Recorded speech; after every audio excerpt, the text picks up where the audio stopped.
श्रीराम समर्थ.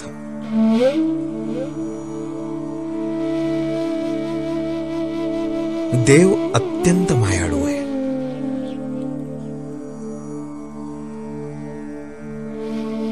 तुम्ही फार कष्ट करून इथे येता.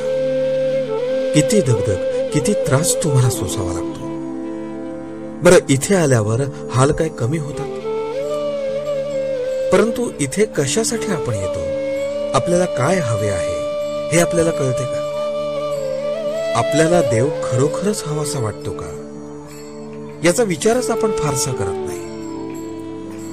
आपल्यावर काही संकट आले, किंबहुना आपले काही वाईट झाले की आपण म्हणतो, देवाने असे कसे केले? असे म्हणणे यासारखे दुसरे पाप नाही.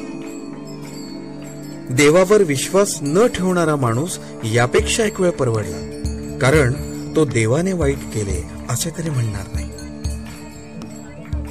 देव खरोखर अत्यंत मायाळू आहे. त्याला कुणाचेही दुःख सहन होत नाही. कोणत्या आईला आपल्या मुलाला दुःख, कष्ट झालेले आवडेल? म्हणून देवाने माझे वाईट केले ही खोटी समजूत प्रथम मनातून काढून टाका.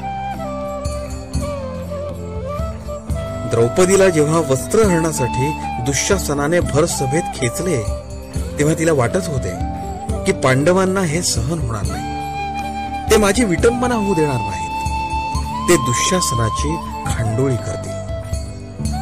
तिला पांडवांबद्दल विश्वास होता. दुःशासनाने जेव्हा तिच्या पदराला हात घातला, तेव्हा तिने आशेने धर्माकडे पाहिले. धर्माला वाटले, आता विरोध केला तर आपले सत्याचे व्रत उघडे पडेल, म्हणून त्याने लाजेने मान खाली घातले. हे कसले अहमपणाने लडबडलेले सत्य! तीच स्थिती इतर पांडवांची झाली.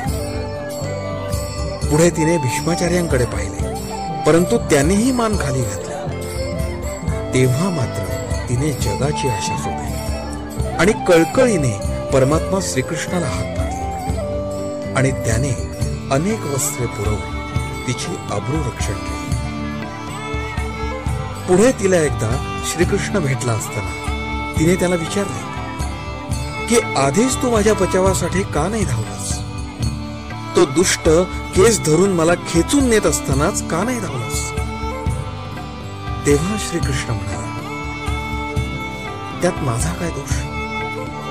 मी तुझ्या रक्षणासाठी आतुर होतो, परंतु तुला पांडवांची आणि इतरांची आशा होती. ते रक्षण करतील असे तुला वाटत होते. मला दरवाजा खुला नव्हता, मग मी कसा येऊ? तू जगताची आशा सोडलीस आणि मला बोलावलेस, त्याबरोबर मी तुझ्या भेटीला धावलो. जगाची आशा, आसक्ती सोडल्याशिवाय परमेश्वराला आपली हाक कशी पोचेल? ज्या गोष्टीवर आपले प्रेम असते, त्याच गोष्टीची आपल्याला नड लागते. आपल्याला देवाची नड लागते का? देवाचे प्रेम लागायला त्याच्या अखंड सहवासात राहण्याची अत्यंत जरुरी आहे. आणि हा सहवास जर कशाने साधत असेल तर तो एक त्याचे नाम घेतल्यानेच साधेल. भगवंताचे नाम घेऊन त्याचे प्रेम मिळवा, हेच माझे सांगणे. आजचे गुरुवचन. सर्व विसरून भगवंताला आळवले की तो कृपा करतो. जानकी जीवन स्मरण. जय जय.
Thank you.